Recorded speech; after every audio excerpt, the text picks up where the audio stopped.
Hello, and welcome back to another edition of The Culture Shift with Rosalind Jovan, our podcast aimed at inspiring the leaders of tomorrow, brought to you by Black Enterprise.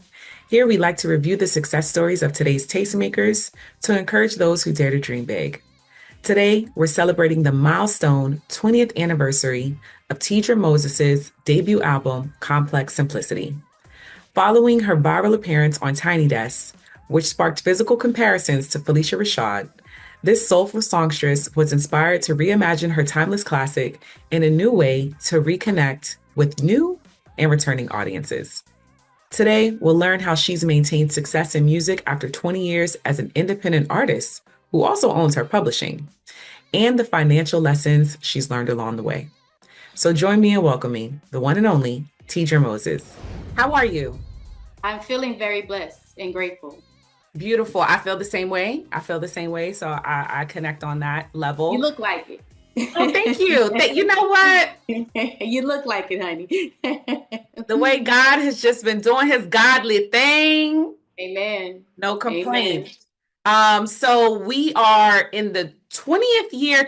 First of all, it's making me feel some kind of way because I'm like, I know it hasn't been 20 years since it's the 20-year anniversary of your debut album, Complex Simplicity. Yes. Yes, we are here. I listen to Backstroke like it just, like it just came out yesterday because that's one that's in my regular rotation of just of Right. songs because it's a very, very much just favorite of mine. But the album in general is a classic. Thank you. How does it feel to be celebrating a 20-year milestone? It feels really, really good because most of these 20 years I've just had my head down working and not really paying attention to who appreciated it, who didn't. I just took it for face value. If people showed up to the shows, I appreciated that. If people tweeted or retweeted or talked about it, I was grateful for it. But I never really put too much stock in it. And I think with this celebration last year, we started with the tour. I had to kind of take in what I put out, you know what I mean? And it's been pretty cool. I'm very grateful and I feel very privileged that people love this project and that it's still something that people are coming to know every day. It feels really good. I'm very grateful. Yeah, like just the subject matter, it was tackled in such a raw and authentic way. And it's something that just transcends across time. It wasn't a timely piece. This is a timeless piece. Even like I said, my favorite song, Backstroke, I just feel like that's something any woman, anybody, any woman, man, doesn't matter. Right. However you It doesn't identify, matter. Yeah, I you have think I been. think that's one of the things that I didn't realize that I was having a real life. I was having such real life experiences at the time that it's almost like a coming to age project, but at the same time, it's something that you can listen to when you have come to that age that reminds you the tools that you were using to get to the place that you Yeah. are. So I hear a lot of that. Like, I Yes. revisit it all the time. I have to tap back in. It's like that book that I would read that helped me through a certain time in my life, but I'll refer back to it to just kind of stay on track. It's an out of body experience. I don't give myself much credit. I know I was just being poured into at the time. When you look back, if you could go back to Teedra Moses in 2005, but be where you are now, what would you tell yourself then? Um, I would tell myself then, you are just as dope as they saying you are. Like, you don't have to second guess that. Yeah. You got it naturally. You didn't have to do this for 30 years or 20 years or grow up singing in the church and all those different things. You just had it in you. And it's okay to be okay with that. It's okay to not have done all the same grind as everybody next to you or know all the different notes and how to play this, and be sure in what they're telling you is true. Because I didn't believe it, but I do now. Yeah. You've also successfully been able to remain an independent artist, which Yes. is something not common in the industry to be able to remain independent and last. Yeah. So what has been some of your key business decisions that have allowed you to sustain your success as an independent artist? Well, the first decision was there was not an option to sell myself. That wasn't an option. We were going to either go up owning ourselves, or we were going to go down owning ourselves. But the cool thing about going down is you can always get back up when you own yourself. I saw the money for publishing early on. So I say make good partnerships that allow you to retain as much of yourself as you can. I think as an artist, you're offering up your soul. That's something you want to have a bit of control over. And as well, you do most of the work, especially now. When I came in, record labels worked for you more. Now that's not how it goes. You do all the work anyway. So get most of the reward. Another thing I would say is stay the course. Things aren't linear. You know what I mean? So stay the course. Don't give up. Don't switch up. Stick to what you're doing. And lastly, I would say create a team around you that knows how to grind in any weather. Mm. Whether we're at our top or if we're our bottom, we have a mission and a goal in mind, and we stick together and we get that done, believing in what we're doing. Hmm. Speaking of your team, your sister, Tamia, has been your manager from the beginning, from the start of Yes. your career. How has that dynamic helped shape your career? And what's been the biggest advantage of having family in your corner? First of all, we're a group. You just don't see her. She's like that. This doesn't work. There is no Teedra Moses music or brand or shows or anything. She literally is my partner in everything. We're moving into other things now, but she's my partner in all things because I don't know. It's a unique thing to be born with someone with uh, her capabilities and my capabilities together. They work so well together, and then we always say we're from the same mama, so we think a lot the same way. So it's like unspoken. We don't have to worry about the moralistic thing, common sense, that work ethic. We kind of got that the same. We're parallel in that way. And I think having family around me doing this process of these 20 years, especially, I wouldn't be here without my family. Other people would have given up when everything fell apart. My sister stayed 10 toes down with me, and we built it back up when it all fell apart. I had to go file bankrupt, all kind of things happened. And she just stuck with me, and we built it back up bigger and better. We built it, so I think if you have the right family, not all family, but I think if you have the right family, you can really take whatever your parents put in you. And my father, I have to give him credit. He told me to be an entrepreneur, basically, without going into details. Like, they're never going to pay you what you're worth, so go get what you want. Go get what it is that you think you're worth. And she's born from that same thing. And I think having family around you is limitless Yeah. because family willing to go all out. The right family is willing to go all out with you with Yeah. all your crazy ideas. Yes, yes, they see the vision. And the music you've made, it's continued to resonate with new generations. And we've seen now remixes with K Trinata. How does that feel? And with seeing how you've been able to stay relevant while staying true to your signature sound. I mean, like I said, I'm just starting to soak it all in, and it feels really good. Even though that remix has been out for years, and others. There's so many. I get at least Be Your Girl remixes within a week, probably like 6 or 7 different ones that people have done. I hear over these 20 years I've heard. It feels really good. That song wasn't my favorite song on the album. It wasn't like I didn't like it, but I feel like people made such a big deal about it. Even before the album came out, the owner of the label, he was so excited about this record. And I'm so much more, especially at the time, I was so much more buck, I was so much more raw that song was so cutesy and pretty. And it was like, that's cool. That's how I felt in that moment. But you guys are making that all of me.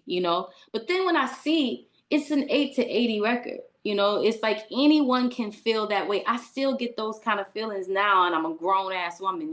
So I feel like it's just a out of body experience. I think that I can't really tell you how much I don't take credit for these records because I understand what position I was in at the time and where my brain was and how all these things were being poured into me. And I was literally just pouring them out because I needed to.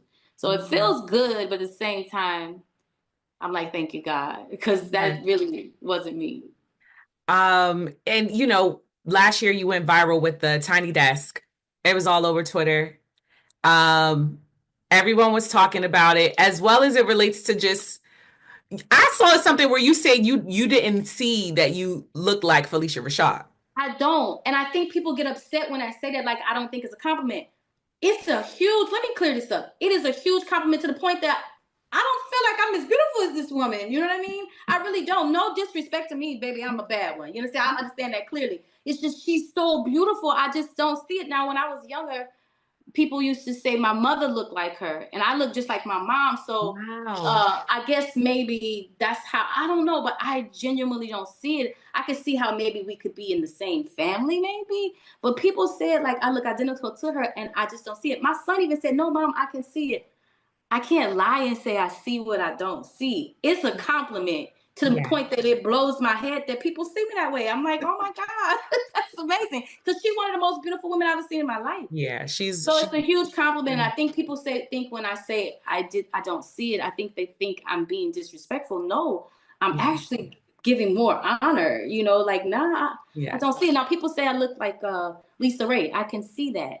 People say I look like Audra McDonald. I think her name is. She's a actress. I can Actress. see that.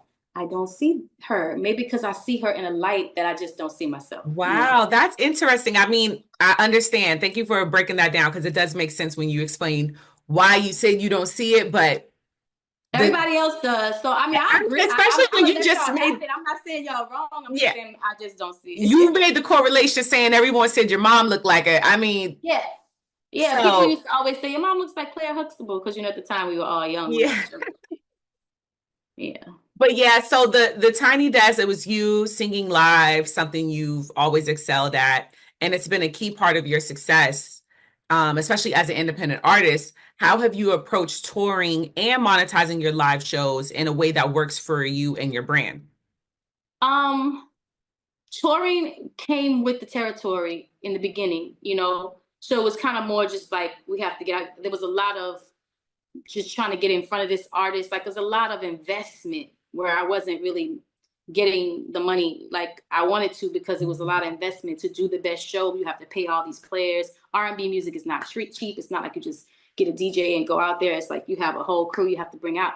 And basically what me and Tamia did was started to learn our markets and we maximize. For a while, we didn't even look into breaking into new markets because that took a lot of investment. We just kind of maximized in the markets we were in to the point that people would start to fly in from other markets to these markets just to see me, which started to allow me to spread in those different regions. Do you know what I mean? So now it's like, okay, we're hitting this city in this region. Now we're hitting 2 cities in that. Now we're hitting 3 cities in that region because people are starting to flock to us from that region. So we have to spread out more. It kind of was not a strategy. It wasn't a strategy, but it worked out because we realized by concentrating on who did love us, we Yeah. found love in the region. And so Wow. that's how it spread from America to Europe, just going to the key places.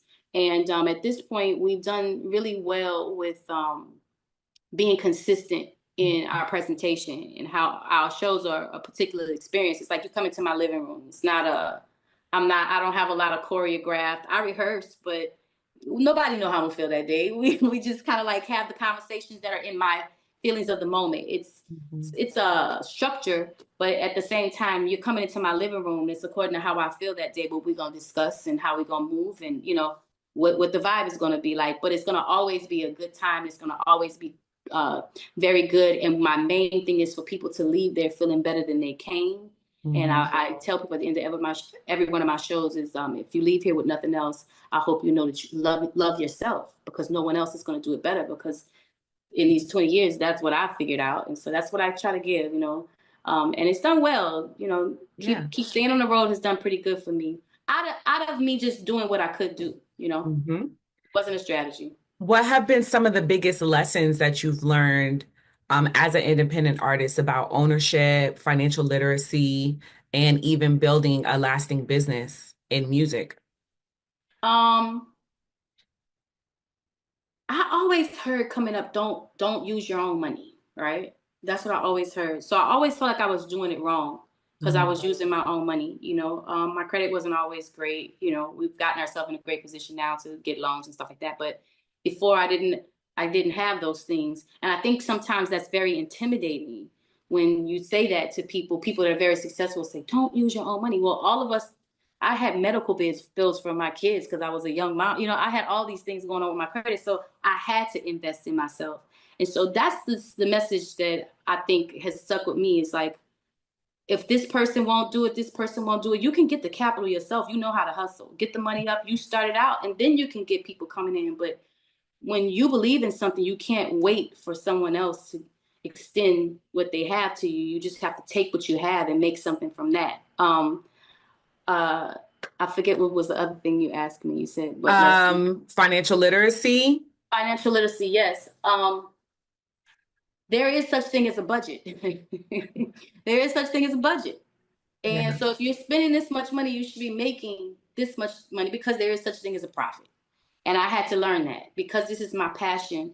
It's hard when you're doing business when it's passionate, when you're passionate about it, because you'll give everything to it, even if it gives you just a little bit back, because it feeds a different place than just finances for you, you know? But I had to learn that there is a budget and there is a profit that needs to be made. And I think that was one of the biggest things I learned. And the last thing you asked, I'm sorry. Uh, lasting, creating a lasting brand business in music. Creating a lasting brand. Consistency, consistency, consistency, consistency, consistency. Mhm. I think that is the only thing that creates a lasting brand. I think that people concentrate on a lot of things. And I think one of the things a lot of brands, in my opinion, brands, whether it's a musician, whether it's a toilet paper or whatever, I think a lot of time they focus more on growth than quality. And Mhm. I genuinely believe that, yeah, when you get to certain units that you're producing or whatever, you have to look at costs and all these different things. But I genuinely believe that if you focus on quality control, it is the key to a legacy, you know, because they can trust you. They can trust that when this person gives me a product, this product always is solid. Yeah. And I think that I've done that with the music I've made and the shows that I've done. Now, the 20th anniversary of Complex Simplicity comes at a pretty bittersweet moment in your life, given that your family home in Altadena, where you created the album, was recently lost in the fire, in the Eaton fire. How, Yeah. yeah, you know, as a journalist, I cover a lot of it, and I was just writing about, just the community of Altadena, just kind of working to combat what's possibly happening with luxury developers coming in and grabbing up stuff. But as someone who has a special connection to the city, how has the experience shaped your perspective on this milestone and just even in your career journey? Honestly,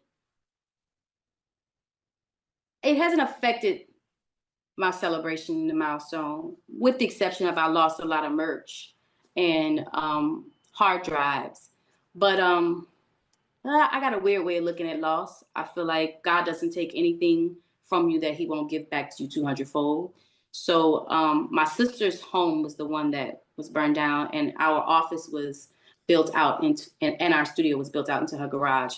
So all of that was burned down or whatever. But I guess if any way it's affected me as a business owner, and not so much the celebration, but in business and even personal, I just feel like, oh, God got something great for us. Something greater. Like we're gonna end up on this at the top of the mountain, not on the side of the mountain. You know what I mean? Like I don't know any other way to look at things. I feel like God just doesn't take, and I know myself. If I can get it once, I can get it all back again. So I don't really look at. I've lost a lot. Let's just say Mhm. that. But it was never lost. It was like what I gained on the other side was just so much more. And I do have heartfelt uh,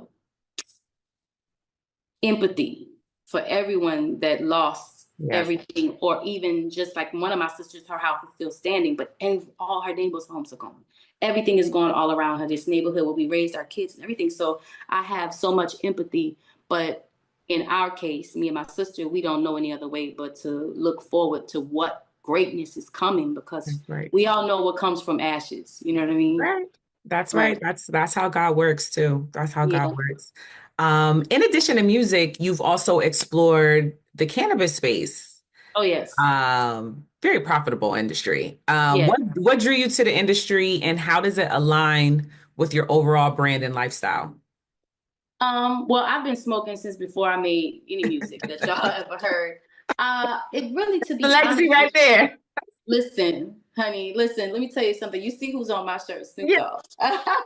I walk around in Snoop Dogg and Willie Nelson shirts, so you know what it is. you know what it is. But honestly, it's only one of the things at the place I'm in business is that music is something we do because we love it, not because it makes so much money. I make most of my money in music. Um, Luckily, because I do have publishing on licensing out to people to utilize the music for movies and film, things like that. But we have to have other ways. I'm not a clothing person like that. I like clothes, but I don't care enough to make a design a clothing line or anything like that. I don't care enough. Now, cannabis, I love because not the thing of, oh, I just want to get high and just be high. I know what it has done for me in my life. I raised two children at a very young age. My mother died at a very young age, when I was a very young age, all in this time, and so many things happened to me at one time that I thought my brain was going to crack. And I just didn't know how to manage. I had so much anxiety. Like, I didn't know I would throw things. People tell me now, girl, you used to be crazy. You know what I mean? You used to throw things all over the place. I didn't know that. Me consistently starting to smoke more calmed me. It calmed me and gave me this feeling of, it's okay. It's all right.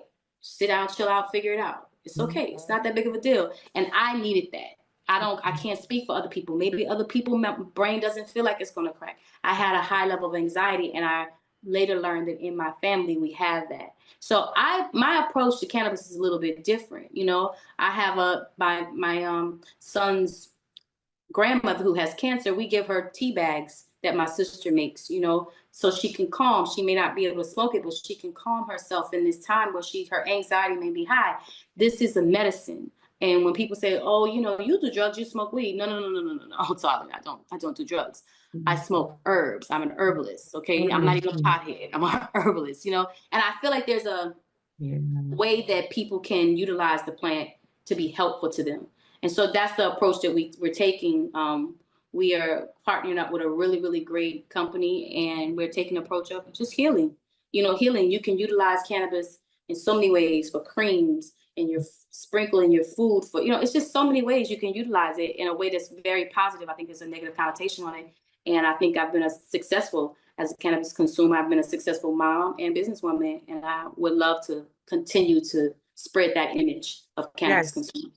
Yes, break those stigmas. Yeah, because it's plaguing in our community, and I do think we oftentimes abuse the healing properties and benefits that are in it, and Yeah, and totally miss the mark and turn it into yeah, this thing of like, oh, it's cool because you partying, and yeah. you're But there's totally lack miss. of education, Yes. So you know. I'm rooting for you on that. Thank you. And so now as we, celebrate 2 decades in the industry, not everybody could do it. Not everyone could make it, but you are here. What do you want your legacy to continue to be, not just as an artist, but as an entrepreneur, as a cultural figure, as a mom, as a sister, as everything? What are you? It was everything I did was genuine. Yeah. Whether you liked it or you didn't, it was genuine and it came from my heart. And if people can receive it like that, then that's cool, whether you like it or not. If you can say, if you could put, if it goes down that Teedra Moses was real, I'm happy. That's good enough for me. Mm-hmm. When's your birthday? December 17th. December 17th. You're a Sagittarius. I'm a Okay. Sagittarius. I'm a crazy, fiery Sagittarius, but just as much as I have the flames, when Yeah. it's mellow, it's the most soothing thing. You know what I mean? Yeah.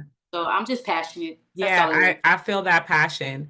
Yeah. And is it true you are releasing a reimagined version of Yes. Complex Yes. Simplicity? Yes. I've been getting in different things from different people coming in, different artists that are friends of mine coming in and helping me reimagine these records, and it's really, really, really cool. Oh, wow, that's gonna be Yeah. Yeah, fun. cool. Like just a lot of jazz musician, Oh, vocalists, yeah. just people that coming in and just showing me a different way of looking at the album. It's pretty cool. My sister is really executive. It was her idea to me and Chanel to executive produce this project. She was like, "You think about?" I was like, "Well, I don't see a vision for it, but show me your vision." So it's cool because I'm following her vision on this, Love because that. if I don't see the vision, I'm not going to try to lead it. So I Yeah. step back and I'm following her, and then we'll collaborate on this. Pretty cool. It's turning out really well. Oh And yeah. we're also working on a documentary for 20 years of complex simplicity, which will also be live performance in between the different conversations. Yeah. Oh, that sounds Just to real give dope. people a bit of a Mhm. this project that people love in a cult like way of understanding of where it comes from and what it led me to. You know, Yeah. Yeah. I love it. I love it. Thank you so much, Teedra. Thank you for the music. Thank you for the realness, the authenticity. And yeah, I'm happy to share this with our audience here at Black Enterprise, and just keep being great. Keep shining that light. Thank you so much, beautiful lady.